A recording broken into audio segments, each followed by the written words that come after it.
আমরা ধারাবাহিকভাবে একটি বিষয় আলোচনা করছিলাম, মুমিনের পাথেয় নিয়ে। আমরা যে সমগ্র পাথেয়গুলো নিয়ে বিগত আলোচনায় আলোকপাত করেছিলাম, 1 নম্বর ছিল ইলমে দ্বীন শিক্ষা করা, 2 নম্বর ঈমান, আল্লাহ তাআলার প্রতি ঈমান আনয়ন করা, 3 নম্বর আল্লাহ তাআলা আমাকে দেখছেন এ কথা স্মরণ করে জীবন যাপন করা, 4 নম্বর আত্মভোলা হয়ে না থাকা, 5 নম্বর শয়তানের ধোঁকা থেকে নিজেকে রক্ষা করা, 6 নম্বর ইখলাস অবলম্বন করা, 7 নম্বর আল্লাহ তাআলার উপরে ভরসা করে জীবন অতিবাহিত করা, 8 নম্বর আল্লাহ তাআলাকেই ভয় করা, 9 নম্বর নামাজের মাঝে বিনয়ী হওয়া, 10 নম্বর আমরা আলোচনা করেছিলাম আল্লাহ তাআলার ব্যাপারে সুধারণা করা। এই প্রত্যেকটি কথা, প্রত্যেকটি পয়েন্ট, এগুলো মুমিনের পাথেয়। এগুলো মুমিনের কি পাথেয়? এই পাথেয় দুনিয়ার পাথেয় এবং আখিরাতের পাথেয়। মুমিন সৎ কাজ করা দ্বারা আল্লাহ মুমিনকে বিপদ থেকে রক্ষা করেন। মুমিনের সৎ কাজ করা দ্বারা আল্লাহ মুমিনকে কি করেন? বিপদ থেকে রক্ষা করেন। তাহলে নেক আমল বিপদ থেকে মুক্তির পাথেয়। এই জন্য আমাদের সারাটা জীবন মৃত্যু পর্যন্ত আমরা আখিরাতের পাথেয় সংগ্রহ করব। যেদিন আমাদের চলে যাওয়ার সময় ঘনিয়ে আসবে, ওই দিন আমরা এই পাথেয়গুলি স্বনয়নে দেখতে পাব। আমরা আজকে আলোচনা করব মুমিনের 11তম পাথেয় নিয়ে। সেটি হলো মুহাব্বাতুল্লাহ, আল্লাহকে ভালোবাসা। কাকে ভালোবাসা? একটু মুখটা খুলেন। কাকে ভালোবাসা? আল্লাহ তাআলাকে ভালোবাসা। যিনি আমাকে সৃষ্টি করেছেন, যিনি আমাকে সুখে রেখেছেন, যিনি আমাকে আলো বাতাস দিয়েছেন, যিনি আমাকে নিরাপদ রেখেছেন, যিনি আমাকে দিনাকে চেনার মতো তৌফিক দিয়েছেন, তিনি কে? আল্লাহ। সেই আল্লাহ তাআলাকে ভালোবাসা, এটা মুমিনের অন্যতম গুরুত্বপূর্ণ একটি পাথেয়। এটা মুমিনের কি পাথেয়। আর আল্লাহ বলছেন মুমিনরা জীবনের সব কিছু চাইতে আল্লাহকে ভালোবাসে। সুবহানাল্লাহ বলবেন না? আল্লাহ তাআলাই বলছেন যে মুমিনরা জীবনের সব কিছু চাইতে কাকে ভালোবাসে? আল্লাহ তাআলাকে ভালোবাসে। প্রিয় ভাইয়েরা, একজন মুমিন হিসাবে সারাটা জীবনভর নিশ্চিত মৃত্যুর সংবাদ যেই দিন আমাদের কানে না বাজবে, ওই দিন পর্যন্ত আমাদের সবাইকে পাথেয় সংগ্রহ করা লাগবে। প্রত্যেকটা পাথেয় যদি আমরা সংগ্রহ করতে পারি, আশা করা যায় আল্লাহ তাআলার কাছ থেকে আমরা জান্নাত নামক নিয়ামত পাব। মুমিনের 11তম পাথেয় হলো মুহাব্বাতুল্লাহ, আল্লাহকে ভালোবাসা। যে রব আমাকে সৃষ্টি করেছেন, যে রবের কাছে আমি ফিরে যাব, যে রব আমাকে দুনিয়ার আলো বাতাস দিয়েছেন, যে রব আমাকে সুস্থতার নিয়ামত দান করেছেন, যে রব আমাকে তেনাকে চেনার মতো তৌফিক দান করেছেন, সারাটা জীবনভর সেই রবকেই ভালোবাসা লাগবে। আল্লাহ তাআলা কোরআনুল কারীমের মাঝে বলছেন মুমিনরা শুধুমাত্র তার রব আল্লাহকে ভালোবাসে। আল্লাহ তাআলা কোরআনুল কারীমে সূরাতুল বাকারার 165 আয়াতে বলছেন ওয়ামিনান নাসি মান ইয়াত্তাখিযু মিন দুনিল্লাহি আনদাদান يحبونهم كحب الله والذين آمنوا أشد حبا لله ولو يرى الذين ظلموا إذ يرون العذاب أن القوة لله جميعا وأن الله شديد আযাব। আল্লাহ তাআলা বলছেন মানুষের মধ্য থেকে এমন এমন কিছু মানুষ আছে, মানুষদের স্রষ্টাকে, একটু বলেন সবাই, মানুষের স্রষ্টাকে। মানুষ কি নিজে নিজে সৃষ্টি হতে পেরেছে? আল্লাহ তাআলা বলছেন মানুষের মধ্য থেকে এমন কিছু মানুষ আছে যারা আল্লাহর সমকক্ষ রূপে অন্যকে ভালোবাসে। আল্লাহকে যতটুকু ভালোবাসা দরকার, যতটুকু ভালোবাসা আল্লাহকে দেওয়া দরকার, আল্লাহকে ভালোবাসার সমকক্ষ রূপে অন্যকে ভালোবাসে। কিন্তু মুমিন যারা, তারা সবচাইতে বেশি আল্লাহকে ভালোবাসে। মুমিন কাকে ভালোবাসে ভাই? আল্লাহ তাআলা বলছেন ওয়ালাউ ইয়ারাল্লাযীনা যালামু ইয ইয়ারাউনাল আযাব আন্নাল কুওয়াতা লিল্লাহি জামিআ। আল্লাহ তাআলা বলছেন যখন ওই সমগ্র মানুষেরা যারা দুনিয়াতে আল্লাহকে ভালো না বেসে আল্লাহর সমকক্ষ রূপে অন্যকে ভালোবেসেছে, ওই সমগ্র মানুষেরা সেই দিন জালেমদের অন্তর্ভুক্ত হয়ে যাবে, আল্লাহর আযাব স্বচক্ষে তারা দেখতে পাবে।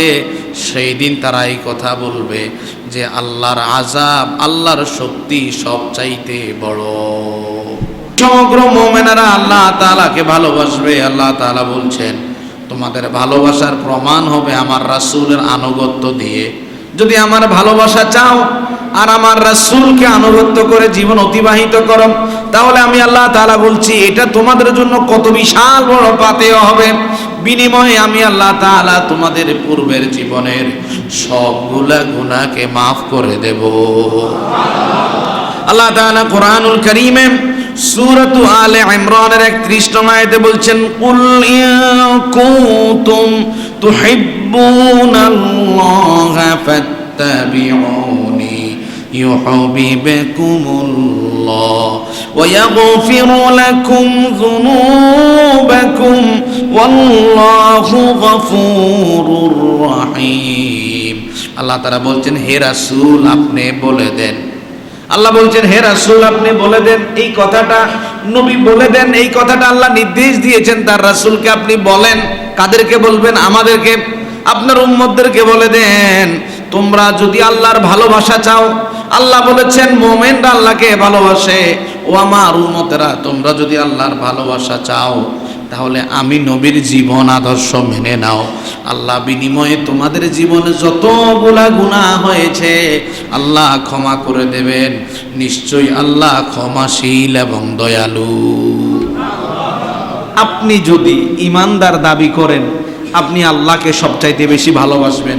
আল্লাহকে ভালো না বেসে যদি দুনিয়ার সম্পদ, সন্তান, স্ত্রী, ধন, দৌলত এই জিনিসের প্রতি যদি আপনার মায়া ভালোবাসা থাকে, আল্লাহ বলছেন তোমরা আযাবের অপেক্ষা করো। কিসের অপেক্ষা? কিসের অপেক্ষা? আল্লাহ তাআলা কোরআনুল কারীমে সূরাতুত তাওবা এর 24 নং আয়াতে বলছেন কুল ইন কানা আবাউকুম وأبناؤكم وإخوانكم وأزواجكم وعشيرتكم وأموال اقترفتموها وتجارة تخشون كسادها ومساكن ترضونها أحب إليكم من الله ورسوله وجهاد في سبيله فتربصوا حتى يأتي الله بأمره والله لا يهدي القوم الفاسقين। আল্লাহ তাআলা বলছেন হে রাসূল আপনি বলে দেন, হে রাসূল আপনি বলে দেন আপনার উম্মতদেরকে যদি তোমার মা বাবা পৃথিবীতে মানুষের সবচাইতে আপন মানুষ মা বাবা, যদি তোমার মা বাবা, সন্তান সন্ততি, ভাই ব্রাদার, স্ত্রী, আত্মীয় স্বজন, তোমার অর্জিত ধন সম্পদ, তোমার ব্যবসা বাণিজ্য, তোমার অট্টালিকা, এই সব কিছুর চাইতে আল্লাহ তার রাসূল এবং আল্লাহর পথে জিহাদ যদি অধিকতর প্রিয় না হয়, তাহলে আমার গোলামেরা শোনো তোমরা আল্লাহর আযাবের অপেক্ষায় থাকো। কিসের অপেক্ষায়? তাহলে আল্লাহকে ভালো না বাসলে, আল্লাহর হাবিবকে ভালো না বাসলে, জিহাদকে ভালো না বাসলে কিসের অপেক্ষায় থাকা লাগবে? তাহলে ভালোবাসা কাকে? সবাই বলেন ভালোবাসা কাকে? কোনো মানুষ যদি আল্লাহকে ভালোবাসেন, কোনো মানুষ যদি আল্লাহকে ভালোবাসেন, আল্লাহর প্রতি বিশ্বাসকে ভালোবাসেন, রাসূলকে ভালোবাসেন, ওই মানুষটা ঈমানের স্বাদ অনুভব করতে পারবে।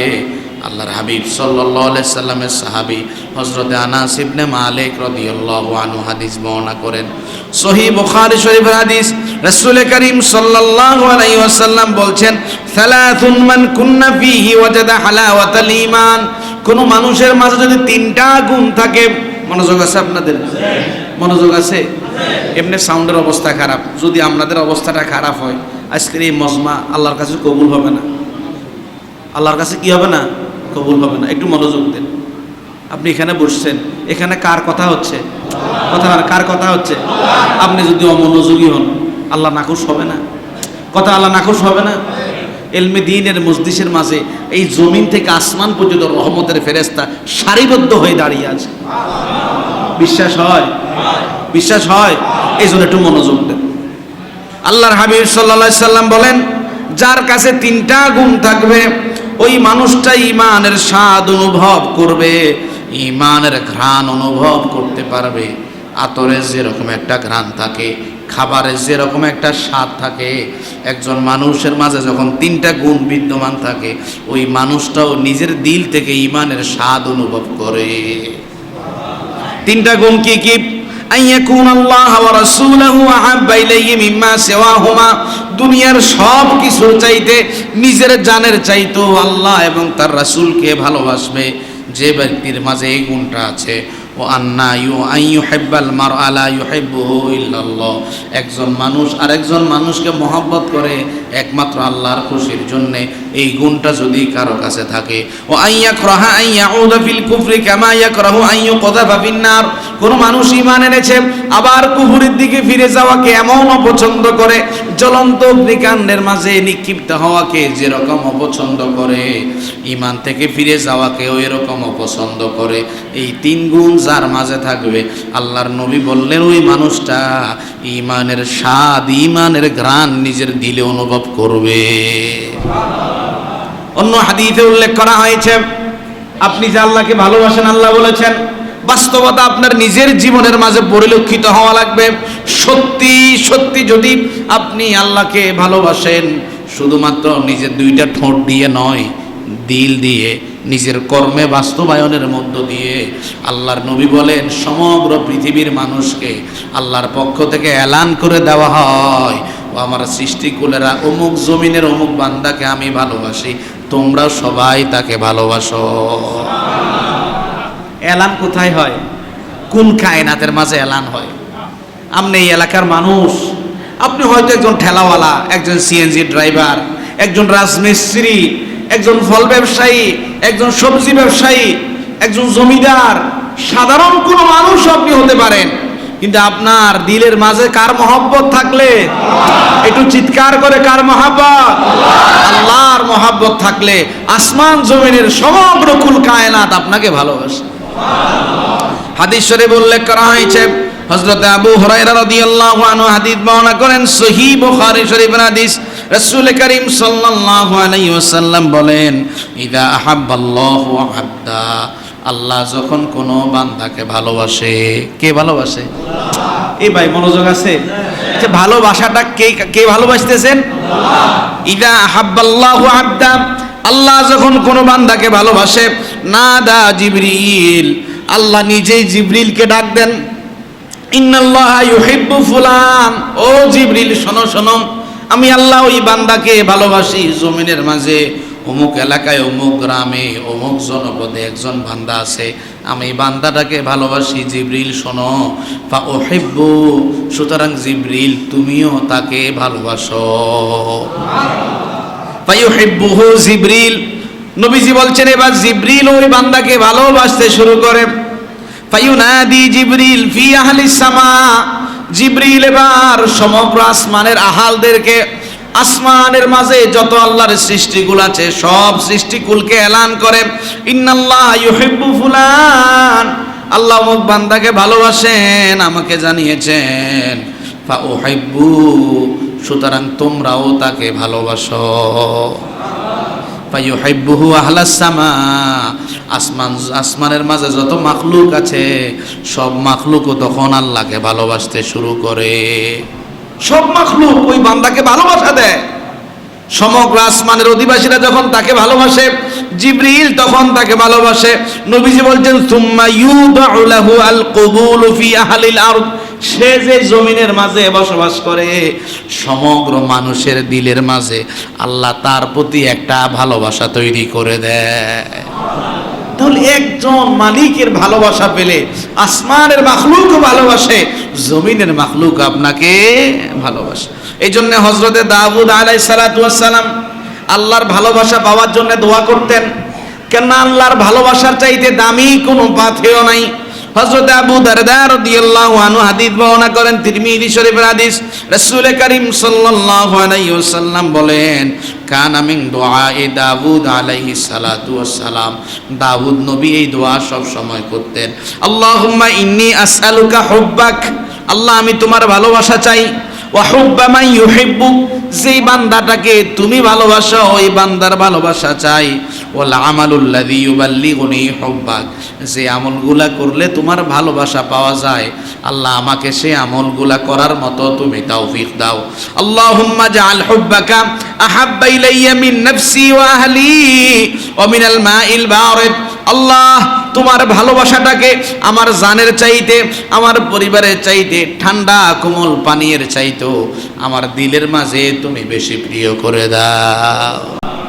তাহলে কার ভালোবাসা? আল্লাহর ভালোবাসা চাইতে গেলে নবীর আনুগত্য করা লাগবে। পুরোটা জীবন যতদিন বাঁচবেন নবীর আদর্শের বাইরে চলা যাবে না। আনাস ইবনে মালিক রাদিয়াল্লাহু আনহু হাদিস বর্ণনা করেন, রাসূল করিম সাল্লাল্লাহু আলাইহি ওয়াসাল্লাম সাহাবা আজমাইনের সামনে আলোচনা করছেন। এরই মাঝে একজন সাহাবী জিজ্ঞেস করলেন, ইয়া রাসূলুল্লাহ, কিয়ামত কখন সংঘটিত হবে? নবীজি সাল্লাল্লাহু আলাইহি ওয়াসাল্লাম কোনো জবাব দিলেন না। সাহাবী আবার প্রশ্ন করলেন, ইয়া রাসূলুল্লাহ, কিয়ামত কখন হবে? নবীজি জবাব দিলেন না। তৃতীয়বার যখন প্রশ্ন করা হলো, নবীজি এবার জিজ্ঞাসা করলেন, সাহাবী, কিয়ামত কখন হবে তুমি জিজ্ঞাসা করেছ, কিয়ামতের জন্য কোনো পাথেয় কি তুমি সংগ্রহ করেছ? কিয়ামতে তোমাকে পাথেয় দিতে হবে না, কোনো পাথেয় সংগ্রহ করেছ? সাহাবী বললেন, ইয়া রাসূলুল্লাহ, তেমন কোনো পাথেয় সংগ্রহ আমি করতে পারিনি, তবে একটা পাথেয় আমার কাছে আছে। ইন্নী উহিব্বুল্লাহ ওয়া রাসূলা, আমি আল্লাহ এবং তার রাসূলকে ভালোবাসি। ইয়া রাসূলুল্লাহ, এছাড়া কোনো পাথেয় আমার কাছে নাই। নবীজি তখন ওই সাহাবীকে বললেন, আনতা মা'a মান আহবাবতা, তুমি যাকে ভালোবাসো কিয়ামতের দিন তুমি তার সাথী হয়ে যাবে, এটা তোমার জন্য অনেক বড় একটা পাথেয়।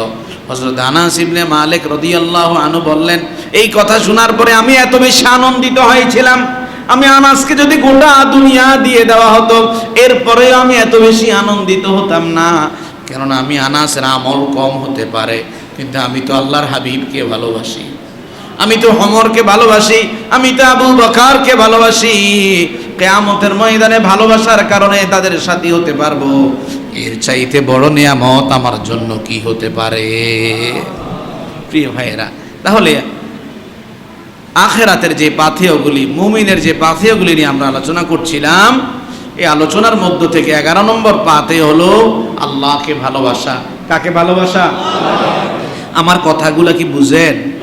এই ভাই কথাগুলা বুঝেন? একটু খেয়াল করেন। 12 নম্বর মুমিনের পাথেয় আস-সাবরু আলা আমরিল্লাহ, আল্লাহর সিদ্ধান্তে ধৈর্যশীল হওয়া। কার সিদ্ধান্তে? আপনি সারা জীবন সুখে থাকবেন, এটা কোনোদিন আপনার নসিবে থাকবে। আবার কিছুদিন আপনি কঠিন বিপদের মাঝে থাকবেন, এটাও আপনার নসিবে থাকবে।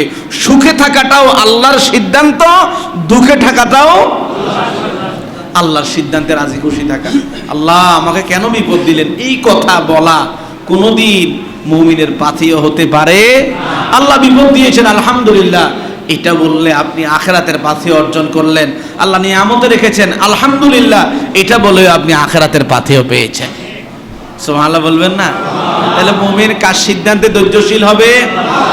আল্লাহ তাআলা কোরআনুল কারীমে সূরাতুল বাকারার 153 নং আয়াতে বলছেন, ইয়া আইয়ুহাল্লাযীনা আমানুস্তাঈনু বিস-সাবরি ওয়াস-সালাহ ইন্নাল্লাহা মা'আস-সাবিরিন। আল্লাহ তাআলা বলছেন, হে ঈমানদারেরা, একটু লক্ষ্য করেন, এখানে যারা আছেন সবাই ঈমানদার। আল্লাহ এই কথাটা আপনাকেই বলছেন, হে ঈমানদারেরা, ইস্তাঈনু, তোমরা সাহায্য প্রার্থনা করো। কার কাছে? কার কাছে? কিসের মাধ্যমে? বিস-সাবরি, ধৈর্যের মাধ্যমে। আল্লাহ যে সিদ্ধান্ত যখন তোমার জীবনে দান করে ওই সিদ্ধান্তের উপরে ধৈর্যশীল হও। ওয়াস-সালাহ, নামাজ আদায়ের মাধ্যমে। এই দুইটা জিনিস আদায় করার মধ্য দিয়ে তোমরা তোমাদের রব আল্লাহর কাছে সাহায্য চাও। কেন জানোনি? শোনো, ইন্নাল্লাহা মা'আস সাবিরিন, যারা আল্লাহর সিদ্ধান্তে ধৈর্যশীল হয় ওই সমগ্র মানুষগুলার সাথী আল্লাহই হয়ে যায়। ধৈর্যশীলদের সাথে কি হয়? প্রিয় ভাইয়েরা, জীবনের মাঝে ব্যবসা বাণিজ্যের নোকসান হবে, সুস্থতার মাঝে অবসান ঘটবে, সুখের দিন হারিয়ে যাবে, জীবন সংগ্রাম আপনার জীবনে চলবে। যারা বিবাহ করেছেন বুঝ হওয়ার পর থেকে, পরিবারের বুঝ হওয়ার পর থেকে মৃত্যু পর্যন্ত সংসারের ভার টানা লাগবে। সংসারের সব মানুষের মুখে হাসি ফুটানোর জন্য আপনি সারাদিন সংগ্রাম করছেন। দিন শেষে আপনার আপন মানুষরা আপনাকেই কথা বলবে, তোমার সংসারে এসে আমি কোনো সুখ পাই নাই। বলবে কি বলবে না? বলবে। তো এর মানে কি আপনি থেমে যাবেন? না, এর মানে আপনার থেমে যাওয়া নয়, এটা আল্লাহর সিদ্ধান্ত। আপনি এই কথা শুনবেন, এটা কার সিদ্ধান্ত? আলহামদুলিল্লাহ, ও বলেছে বলো, আমি আমার কাজ করেই যাব। আল্লাহ তাআলা ওই সমগ্র ধৈর্যশীল মানুষদেরকে সুসংবাদ দিচ্ছেন। আল্লাহ তাআলা কোরআনুল কারীমে সূরাতুল বাকারার 155 নং আয়াতে বলছেন, ওয়ালা নাবলুওয়ান্নাকুম বিশাইইম মিনাল খাউফি ওয়াল জুউ ওয়া নাকসিম মিনাল আমওয়ালি ওয়াল আনফুসি ওয়াস সামারাত ওয়া বাশশিরিস সাবিরিন। আল্লাহ তাআলা বলছেন, আমি অবশ্যই পরীক্ষা নেব। কয়েক তারিখ পরেই এসএসসি পরীক্ষা হবে, ঠিক তদ্রুপ আপনি ইমানদার, আপনারও একটা পরীক্ষা হবে। দিন তারিখ কিন্তু নির্দিষ্ট নাই, যে কোনো সময় আপনার পরীক্ষা হতে পারে। আল্লাহ তাআলা বলছেন, বান্দারে তোমার পরীক্ষা আমি অবশ্যই নেব। পরীক্ষা থেকে ফাঁকি দেওয়ার তোমার সুযোগ নেই। কি দিয়ে পরীক্ষা নেব? পরীক্ষাটা হবে ভয় দিয়ে, ক্ষুধা দিয়ে, ক্ষতি দিয়ে, ধন সম্পদের জীবন নাশ দিয়ে, ফসল ফলনের ধ্বংসাবশেষ দিয়ে, এই সমগ্র জিনিসগুলা দিয়ে তোমার জীবনে কিন্তু পরীক্ষা হবে। কি হবে ভাই? আচ্ছা, এই কথাটা কি আমার? এই কথাটা আমার?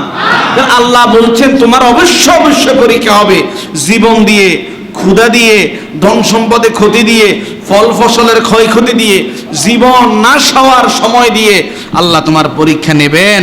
তবে শোনো, তুমি যদি আল্লাহর সিদ্ধান্তে ধৈর্যশীল হও, অবশ্যই সাবিরিন, ওই সমগ্র ধৈর্যশীল মানুষের জন্য কি সুসংবাদ। কোরআনুল কারীমে সূরাতুর রা'দের 22 থেকে 23 নং আয়াতে আল্লাহ তাআলা বলছেন, কোন মানুষ যদি জীবনে সংগঠিত সমগ্র কষ্ট মেনে নেয়, আল্লাহর উপরে ধৈর্যশীল হয়, আল্লাহ তাআলা ওই মানুষগুলোর জন্যে আখিরাতে একটা ঘর প্রস্তুত করে রাখে। ওই ঘরের নাম কি? জান্নাত। ওই ঘরের নাম কি? আজকে যদি আমি দুনিয়ায় সারা জীবন কষ্ট করলাম, কিন্তু মৃত্যুবরণ করার সাথে সাথে যদি আমি জান্নাতের সুসংবাদ পাই, এর চাইতে বড় নিয়ামত আছে? আর দুনিয়াতে সব আছে আমার, নিঃশ্বাসটা বন্ধ হয়ে গেলে যদি জাহান্নামের দুঃসংবাদ পাই, এর চাইতে বেদনা আছে?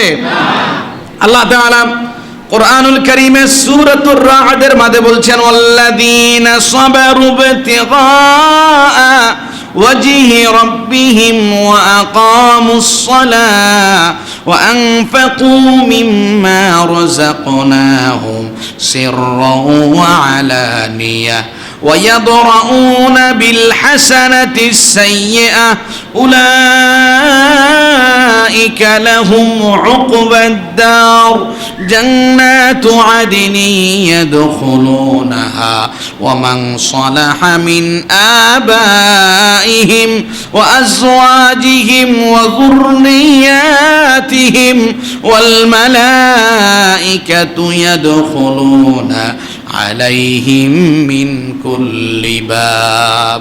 আল্লাহ তাআলা বলছেন, যারা আল্লাহর সন্তুষ্টি কামনায় ধৈর্য ধারণ করে।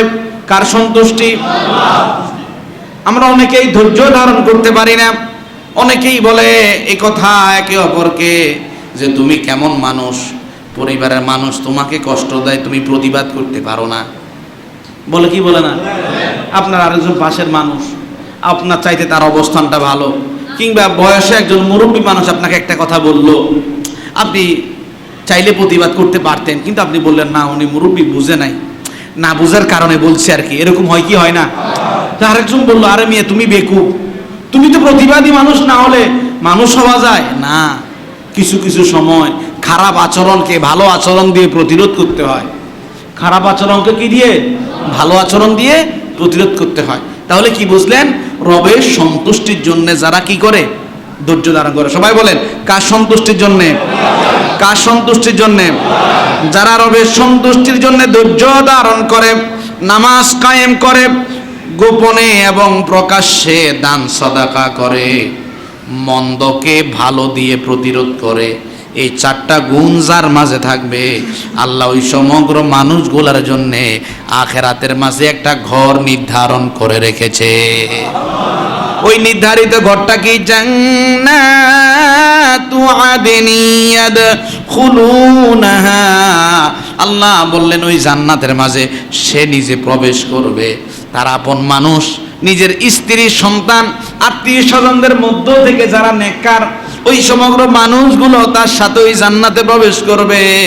জান্নাতে যখন সে প্রবেশ করবে, জান্নাতের দরজায় জান্নাতের প্রহাররত ফেরেশতারা তাকে সাদর সম্ভাষণ জানাবে। তাহলে কার জন্য ধৈর্য ধারণ করা ভাই? একটু বলেন, কার জন্য ধৈর্য ধারণ করা? হাদিস শরীফে উল্লেখ করা হয়েছে, রাসূল করিম সাল্লাল্লাহু আলাইহি ওয়াসাল্লাম বলেন, একজন আবেদ আল্লাহওয়ালা মানুষ জঙ্গলের মাঝে সারা রাত দিন ইবাদত বন্দেগী করে, আরেকজন মানুষ জনপদে বসবাস করে, 5 ওয়াক্ত নামাজ পড়ে, হালাল খেয়ে জীবন যাপন করে। প্রতিবেশী তাকে কষ্ট দেয়, কষ্টে ধৈর্য ধারণ করে। জঙ্গলের ইবাদতকারী আল্লাহওয়ালা বুজুর্গের চাইতেও জমিনে প্রতিবেশীর কষ্ট ভোগকারী, হালাল রুজি উপার্জনকারী, 5 ওয়াক্ত সালাত আদায়কারী মানুষ আল্লাহর কাছে সব চাইতে দামি হয়ে যায়। আল্লাহ তাআলা এই জন্যই কোরআনুল কারীমে সূরাত আলে ইমরানের 200 নং আয়াতে বলছেন, ইয়া আইয়ুহাল্লাযীনা আমানুসবিরু ওয়াসাবিরু ওয়ারাবিতু ওয়াত্তাকুল্লাহা লাআল্লাকুম তুফলিহুন। হে ঈমানদারেরা, তোমরা ধৈর্য ধারণ করো, ধৈর্যের উপরে অটল থাকো, অস্থির হয়ে যেও না, যুদ্ধের ময়দানে গিয়েছ পালিয়ে যেও না, ধৈর্যশীল হয়ে অবিচল থাকো। আল্লাহ তাআলা বলছেন, তোমরা যদি আল্লাহকে ভয় করো, আশা করতে পারো জীবন সংগ্রামে এবং যুদ্ধের ময়দানে তোমাদের রব তোমাদেরকে সফলতা দেবে। সংসার জীবনে যারা নগদে নারায়ণ, বাস্তব একটা কথা বলি, সংসার জীবনে যে নারী নগদে নারায়ণ, যে পরিবার নগদে নারায়ণ, মানে কি এই মুহূর্তে আমি এটা চাই, এটাই লাগবে, তাদের জীবন কোনোদিন শুরু হয় না। তাদের জীবন কোনোদিন কি হয় না? আরে মিয়া, একটা গাছ থেকে ফল আসতে হতো আগে 20টা জমিনে রোপণ করা লাগে, গাছটা বড় হইতে তো 6-7 মাস সময় লাগে। একজন মানুষ জীবনে প্রতিষ্ঠিত হইতেও কি লাগে? সময় লাগে। আল্লাহ তাআলা আমাদেরকে বুঝ দান করেন, সকলে বলি আমিন।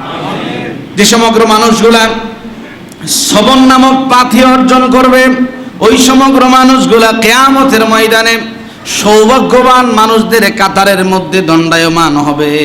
আল্লাহ তাআলা কোরআনুল কারীমের মধ্যে সূরাতুল বালাদের 17 থেকে 18 নং আয়াতে বলছেন, সুম্মা কানা মিনাল্লাযীনা আমানু ওয়া তাওয়াসাউ বিস-সাবরি ওয়া তাওয়াসাউ বিল মারহামা উলাইকা আসহাবুল মাইমানা। আল্লাহ তাআলা বলছেন, আর যারা ঈমান আনলো এবং পরস্পরকে ধৈর্য ধারণ করার উপদেশ দিল, পরস্পরের প্রতি দয়া প্রদর্শনের উপদেশ দিল, ওই সমগ্র মানুষগুলাই সৌভাগ্যবান। কিয়ামতের ময়দানে তারা সকলেই সৌভাগ্যবান হয়ে যাবে। আপনি ঈমান এনেছেন, যদি সত্যি সত্যি আপনি মুত্তাকি হতে চান, কি হতে চান? মুত্তাকি হতে চান, তাহলে জীবন সংগ্রামে সুখে থাকেন, অর্থ সংকটে থাকেন, রোগ ব্যাধিতে থাকেন, কি করা লাগবে? ধৈর্য ধারণ করা লাগবে। কি করা লাগবে ভাই? ধৈর্য ধারণ। আল্লাহ তাআলা কোরআনুল কারীমে সূরাতুল বাকারার 177 আয়াতে বলছেন ওয়াস-সাবিরিনা ফিল বাসা ওয়াদ-দাররাই ওয়া হিনাল বাস উলাইকা আল্লাযীনা সাদাকু ওয়া উলাইকা হুমুল মুত্তাকুন। আল্লাহ তাআলা বলছেন যারা ধৈর্য ধারণ করে, কি ধারণ করে? সবাই বলেন কি ধারণ করে? আরে ধৈর্য বানানটা খুব ছোট, কিন্তু ধৈর্য জিনিসটা অনেক বড়। ধৈর্য বানানটা কি খুব ছোট, কিন্তু ধৈর্য জিনিসটা কি অনেক। আল্লাহ তাআলা বলছেন যারা ধৈর্য ধারণ করে ফিল বাসা, অর্থ সংকটে, ব্যবসা করেছেন, হঠাৎ যাকে টাকা দিয়েছেন টাকা মেরে চলে গিয়েছে, ব্যবসা করেছেন ব্যবসার মাঝে দেউলিয়া হয়ে গিয়েছেন, ব্যবসা করেছেন ধোঁকাবাজের মধ্যে পড়ে গিয়েছেন, অর্থ সংকট আপনার জীবনে দেখা দিয়েছে, আল্লাহ বলেন ধৈর্য ধারণ করো। আগে সুস্থ ছিলা, হঠাৎ হার্টের মাঝে রিং পরানো হয়েছে, কিডনি ড্যামেজ হয়ে গিয়েছে, আগের মতো শরীরটা চলে না, আগের মতো সুস্থতা তোমার মাঝে নাই, রোগ ব্যাধি তোমাকে গ্রাস করেছে, আল্লাহ বলেন ধৈর্য ধারণ করো। ওয়াহিনাল বাস, সবচাইতে দামি কথা, ওয়াহিনাল বাস, জীবন সংগ্রামে ধৈর্য ধারণ করো, হতাশ হয়ে যেও না। আল্লাহ তাআলা বলছেন জীবন সংগ্রামে, অর্থ সংকটে, রোগে শোকে যারা ধৈর্য ধারণ করে তারাই ঈমানে সত্যবাদী। তারা ঈমানে কি? আমনে কদ্দুর ঈমানদার, এটা আমনে রোগে শোকে সবর করা দ্বারা বুঝা, কথা কয় না, রোগে শোকে সবর করা দ্বারা কি বুঝা। আল্লাহ তাআলা বলছেন উলাইকাল্লাযীনা সাদাকু, যারা এই সময়গুলোতে ধৈর্য ধারণ করে তারা ঈমানে সত্যবাদী, ওয়া উলাইকা হুমুল মুত্তাকুন, ওই মানুষগুলাই হচ্ছে তাকওয়াবান, ওই মানুষগুলাই কি? আচ্ছা, আপনি যখন বিপদে পড়ে ধৈর্য ধারণ করবেন আল্লাহ আপনাকে সওয়াব দেবে না? আবার নিয়ামত পেয়ে যখন শুকরগুজার করবেন আল্লাহ সওয়াব দেবে না?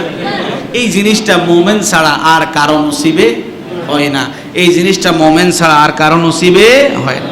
হযরত সুহাইব রাদিয়াল্লাহু আনহু হাদিস বর্ণনা করেন, মুসলিম শরীফের হাদিস, রাসূল করিম সাল্লাল্লাহু আলাইহি ওয়াসাল্লাম বললেন আজাবান লি আমরিল মুমিন, মুমিনের কাজগুলো আমাকে বিস্মিত করে। কেমন? ইন্না আমরাহু কুল্লুহু খায়র, মুমিনের সব কিছুদের মাঝে আল্লাহ কল্যাণ লিখে রেখেছেন। ওয়ালাইসা যালিকা লি আহাদিন ইল্লাল মুমিন, মুমিন ছাড়া এই কল্যাণ কেউ পায় না। নবীজি বলছেন বিষয়টা কেমন? ইন আসাবাতহু সাররা শাকারা, মুমিন যখন আল্লাহর কাছ থেকে কোনো ধরনের নিয়ামত পায়, মুমিন আনন্দিত হয়ে হাসি ঠাট্টা আনন্দ উল্লাস পার্টি করে না, মুমিন সাথে সাথে আল্লাহর শুকরগুজার করে আলহামদুলিল্লাহ পড়ে। কি পড়ে? আলহামদুলিল্লাহ। সবাই বলেন কি পড়ে? তাহলে মুমিন নিয়ামত পেয়ে কার শুকরগুজার করে? এখন আপনার একটা চাকরি হয়েছে আর কি, এর পরের দিন আপনি ঢোল তবলা আনি, বছর শেষ হয়েছে, আত্মীয় স্বজন সবাইকে ডাকি, আপনি একটা ব্যান্ড পার্টি করলেন। মজার বিষয়, এই পয়লা বৈশাখে একটা বিল্ডিংয়ে সবাই একত্রিত হলেন, চাঁদা তুললেন যে সবাই একটু মিলন মেলা হবে, হুজুরকে আনি একটু দোয়া করাবো, এবং দোয়ার পরে তারা কি করবে? ব্যান্ড পার্টি করবে। কথা কি বুঝছেন? তো হুজুর তো খুব কঠিন মানুষ, জিজ্ঞাসা করলাম কি ব্যাপার, আপনারা পয়লা বৈশাখের দিনে মিলন মেলা করতে হবে, এইটা এই নিয়মটা আপনাদেরকে ধরে দিল কে? অন্যদিনও তো করা যায়। হ্যাঁ করতে পারেন, সবাই মিলে একত্রিত হন, আল্লাহ তাআলার কাছে ফরিয়াদ জানান, দোয়া হতে পারে, কিন্তু এখানে আপনারা গান বাজনা করবেন আর আমি দোয়া করে এটা জায়েজ করব, এরকম হুজুর তো আমি না, এরকম হুজুর কি না? আমি না। এই জন্য ভাই, আপনাকে আল্লাহ একটা বছর সুখে রেখেছেন, শুকর গুজার কার জন্যে? আল্লাহ ভালো একটা চাকরি দিয়েছেন, শুকর কার জন্যে? আল্লাহ কঠিন বিপদ থেকে বাঁচিয়ে দিয়েছেন, শুকর কার জন্যে? আল্লাহ জটিল রোগ থেকে রক্ষা করেছেন, শুকর কার জন্যে? আপনি যখন আলহামদুলিল্লাহ পড়বেন, আল্লাহ নবী বললেন যে মিজানের পুরা পাল্লাটা সওয়াবে ভারী হয়ে যায়। নবীজি এরপরে বলছেন ওয়া ইন আসাবাতহু দাররা সাবারা, মুমিন যখন কঠিন বিপদের মাঝে পড়ে সাথে সাথে মুমিন ধৈর্য ধারণ করে, নবীজি বলছেন ফাকানা খায়রান লা, ধৈর্য ধারণটাও মুমিনের জন্য কল্যাণ। অন্য হাদিসে উল্লেখ করা হয়েছে, হযরত আবু সাঈদ খুদরি রাদিয়াল্লাহু আনহু হাদিস বর্ণনা করেন, সহিহ বুখারী শরীফের হাদিস। রাসূল করিম সাল্লাল্লাহু আলাইহি সাল্লাম বললেন, ওমা উতিয়া আহাদুন আতাউন খায়রান ওয়া আওসা মিনাস সবর, ধৈর্যের চাইতে উত্তম কোন ব্যাপক নিয়ামত কোন বান্দাকে দান করা হয়নি। ধৈর্য আপনি যখন ধারণ করবেন, এর চাইতে বড় নিয়ামত পৃথিবীতে আর। এই জন্য আল্লাহ তাআলা কোরআনুল কারীমে সূরাতুজ জুমারের 10 নং আয়াতে বলছেন, ইন্নামা ইউওয়াফাস সাবিরুনা আজরাহুম বিগাইরি হিসাব। আল্লাহ তাআলা বলছেন, নিশ্চয় আমি ধৈর্যশীলদেরকে অপরিমিত পুরস্কার দিয়ে থাকি। পুরস্কারের কোনো পরিমাপ নাই, এই পুরস্কারের কোনো পরিমাপ